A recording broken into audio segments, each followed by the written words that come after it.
국민 여러분, 안녕하십니까? 여기는 대한민국 대표 정치 전문 플랫폼 한국정치TV입니다. 지금 국회에서는 김민석 국무총리 후보자에 대한 인사청문회가 진행되고 있습니다. 원래 이 청문회는 김민석 국무총리 후보자에 대한 청렴성과 능력 등을 검증하기 위해 마련된 이 청문회는 오늘부터 내일까지 열립니다. 그러나 정작 이 청문회는 김민석 국무총리 후보자를 둘러싼 수입 지출 의혹, 김민석 아들의 아빠 찬스 이용에 대한 의혹 등으로 여야가 공방을 벌이면서 난장판이 돼가고 있습니다. 이런 와중에 오늘 문화일보에 허민의 정치 카페에 김민석 총리 후보 검증에 대한 글이 실렸습니다. 이에 허민의 정치 카페에 실린 내용을 2회로 나누어 여러분께 소개해드립니다. 독자 여러분의 이해를 돕기 위해 일부 원문은 가필했음을 알려드립니다. 허민의 정치 카페 김민석 총리 후보 검증 허민, 문화일보 전임기자, 행정학 박사.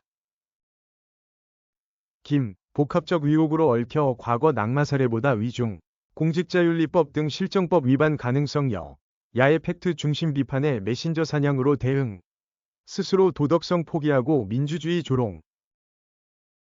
김민석 국무총리 후보자의 재산 형성 과정과 자금 흐름, 석사학위 취득 절차 등을 둘러싼 의혹들이 시간이 지날수록 증폭되고 있다.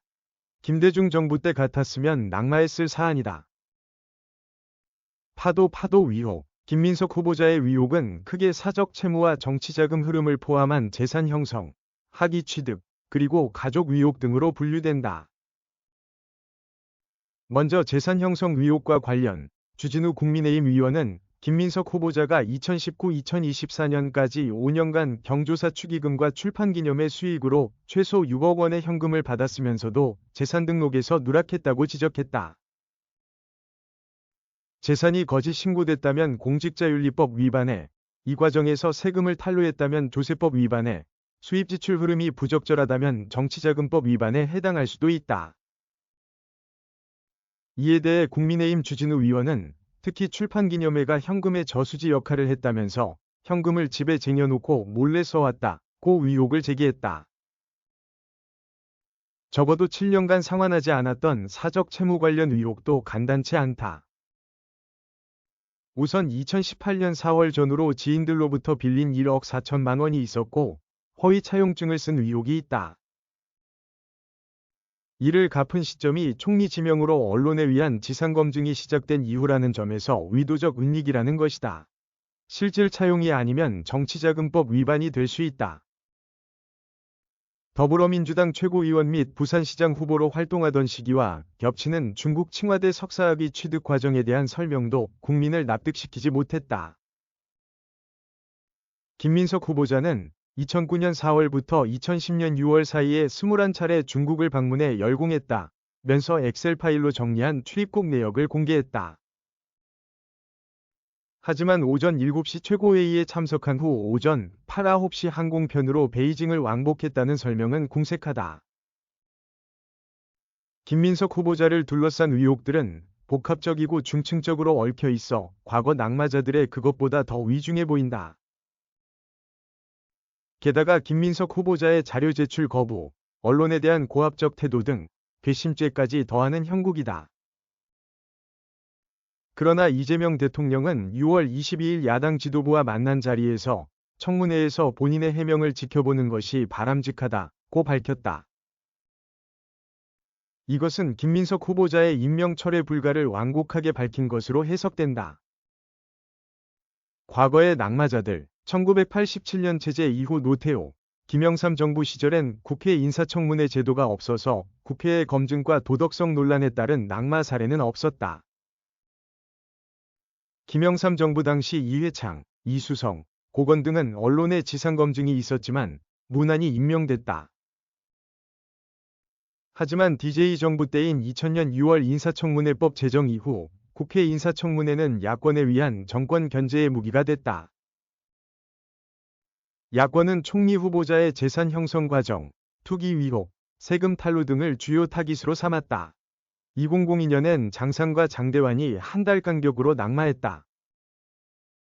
장상의 경우 부동산 투기 의혹과 위장 전입, 장남의 이중국적 등이 문제가 됐고 심지어 집의 크기가 논란이 되기도 했다.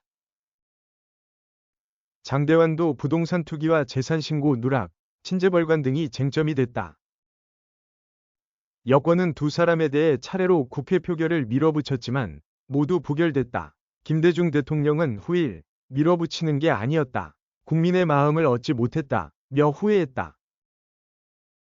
노무현 정권을 거쳐 들어선 보수정부에서 국무총리 순환사가 잇따랐다. 이명박 정부 시절이던 2010년 김태우는 박연차 게이트 관련 거짓 해명 논란의 후보 단계에서 낙마했다.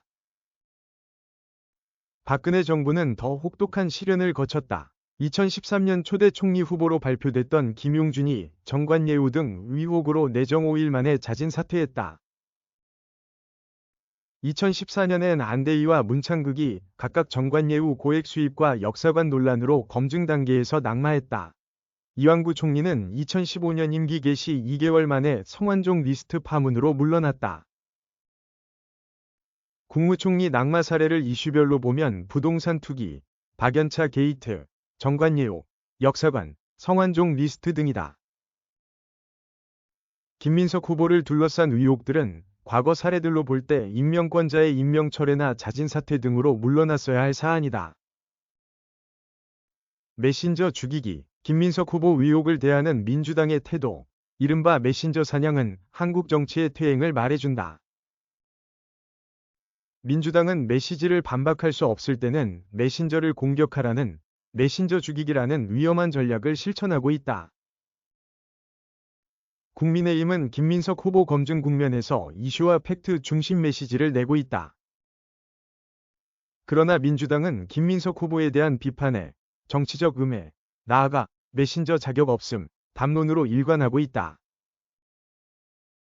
주진우 의원이 법의 잣대로 재산 형성 의혹을 제기하자 민주당은 곧장 메신저를 겨냥했다. 왜 70억 원 재산가가 2억 원 재산을 가진 김민석을 비판하느냐? 이런 행태는 문제의 본질을 흐리게 할 뿐 아니라 정치의 품격을 낮추고 공직자의 책임윤리를 무디게 한다.